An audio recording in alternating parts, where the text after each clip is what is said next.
Когато властта е самоцел, послушанието е основна добродетел, уменията не могат да бъдат ценност, те са напротив опасни, зависимостите са добре дошли.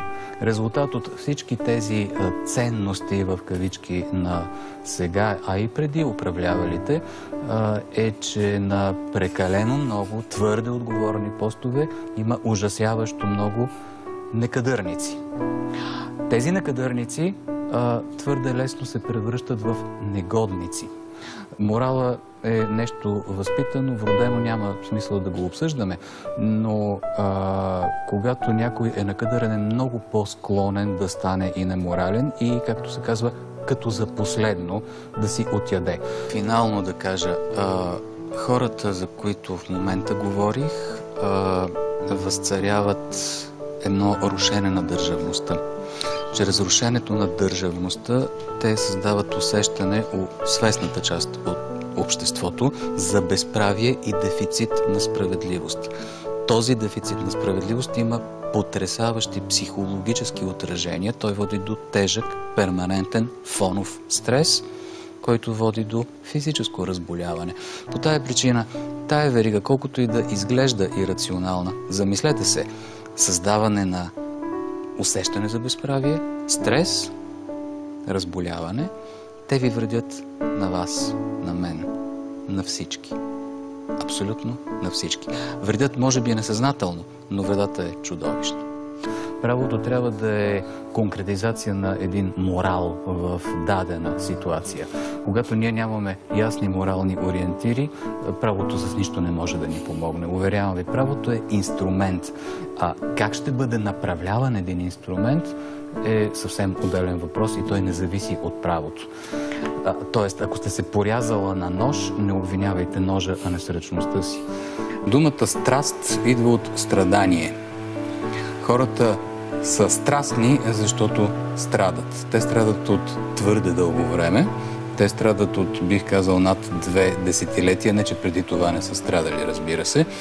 Те страдат обаче в тия над 2 десетилетия от едно все по-засилващо се и все по-ставащо безнадежно усещане за дълбока несправедливост. Справедливост хората разбират онова, което за тях в конкретен момент е добро. Това е другото име на доброто. По тази причина, като казвам, че в нашето общество има остър дефицит на справедливост, имам предвид, че хората не се чувстват добре. А защо е въпросът обаче? Защо не се чувстват добре? Защо се чувстват нещастни? Помислете за този индекс на щастието, който в България е удивително нисък.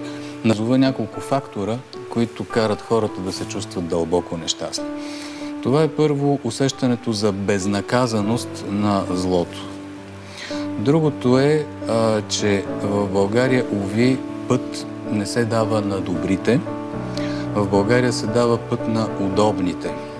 А удобни твърде често са некадърните.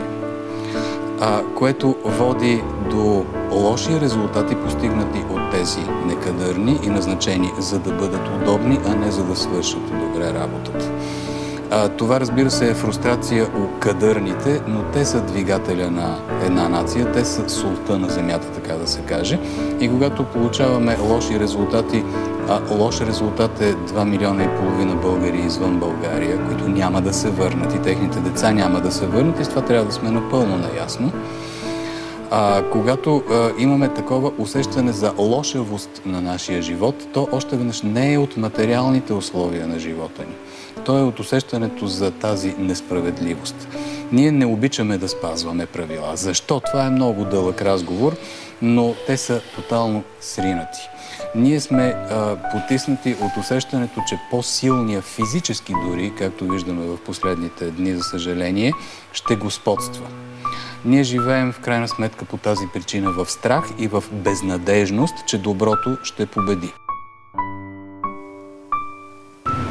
Аристотел оправдава справедливостта и останалите добродетели. Последния начин той казва, който постигне тези добродетели, достига до блажен живот. И така беше. Няма да споря с Аристотел, пази Боже. Не знам кой бог трябва да призова от негово време.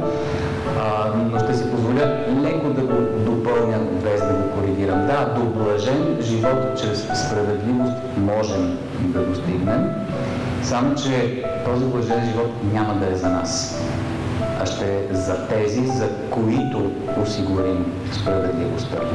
Защото който я дири и който я въздава, всъщност страда. Тя винаги облагодетелства другите. И по тази причина е в компанията и на умереността, и на мъдростта, и на смелостта. Благодаря ви.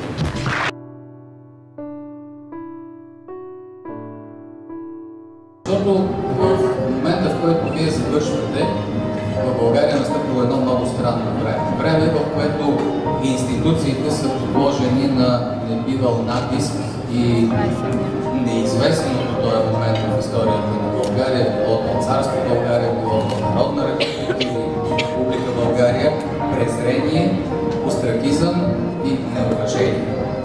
Защо това е така?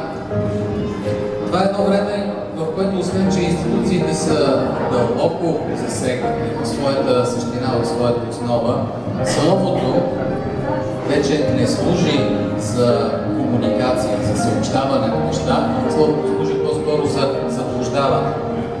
Време, в което закони се приемат, за да се защитят много строго видими частни интереси, а не общото благо.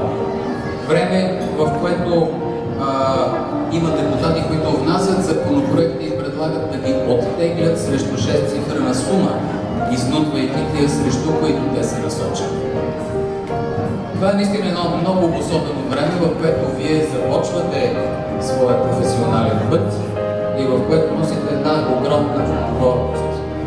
Изглежда, че корупцията, деструкцията е повсеместна. Само, че когато описваме тая ужасяваща картина, нека да не забравяме един лав.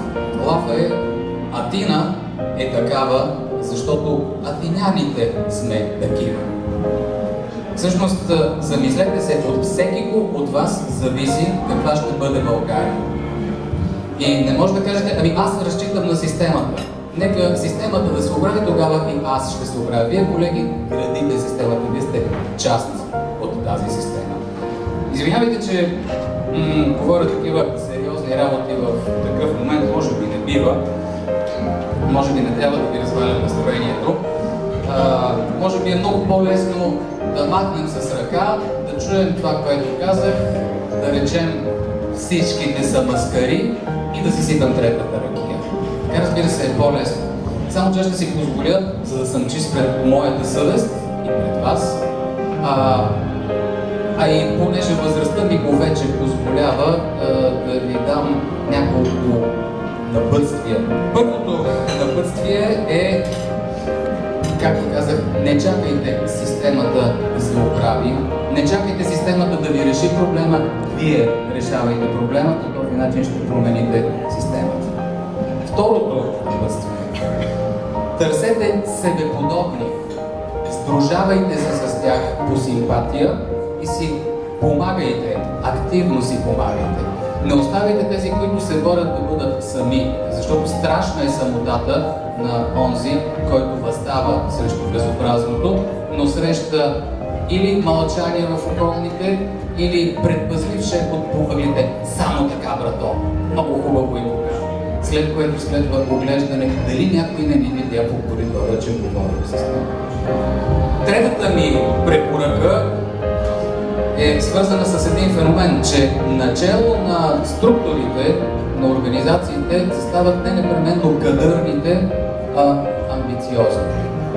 И таланта не иска да управлява, а посредствеността страстно желае да управлява.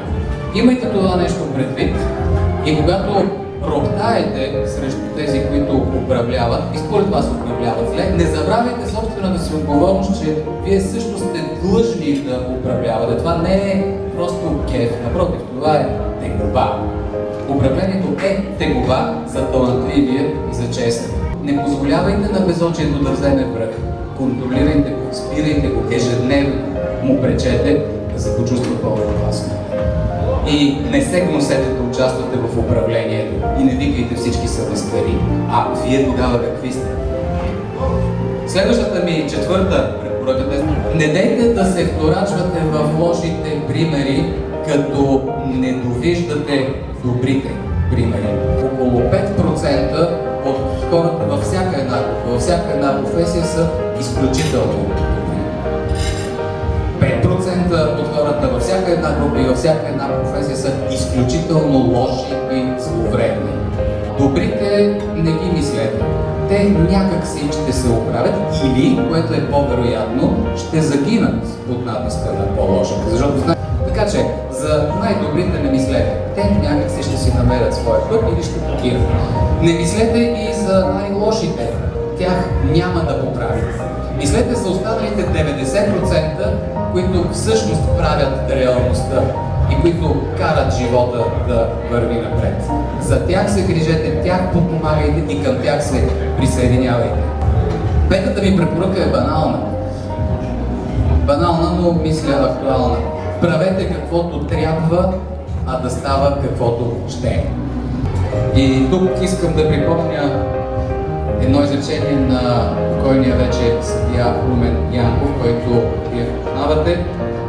Той беше председател на Върховния касационен съд, после беше известно време председател на Конституционния съд. Един мъдрец. Той със своята тънка усмивка обичаше да казва: моето момче, като не знаеш какво да направиш, приложи закона. И последната, шеста препоръка: не дейте да чакате бързи резултати от усилията си. Вашите усилия ще дадат частични резултати, бавни резултати. Понякога не тези резултати, които сте очаквали, и със сигурност, като една химиотерапия, ще имат много странични ефекти, крайно неблагоприятни и неизгодни за вас. Не се бойте от това и знайте, че вие просто проправяте пътя на следващите, както преди вас, тези, които са били, са проправили пътя ви до сегашно. Но до тази ситуация са ви докарали предишните поколения.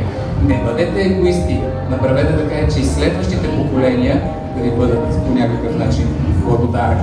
И помнете само едно, това пак е църковно правило. Отчаянието е любимото дете на гордостта. Защото вие си въобразявате, може би, че с едно ваше действие ще промените света и от утре, благодарение на това ваше действие, да кажем на тая моя реч, света ще се събуди оправен. Не, няма да се събуди. Ама хич няма да е оправен. Даже ще е станало вероятно малко по-лош. Ако вие се отчаете, това всъщност е израз на вашата гордост. А гордостта традиционно е грях и то смъртен грях. И за да завърша с нещо все пак по-успокояващо, и нека да е на френски: Le droit, ce n'est pas la loi. Законът това не е правото. И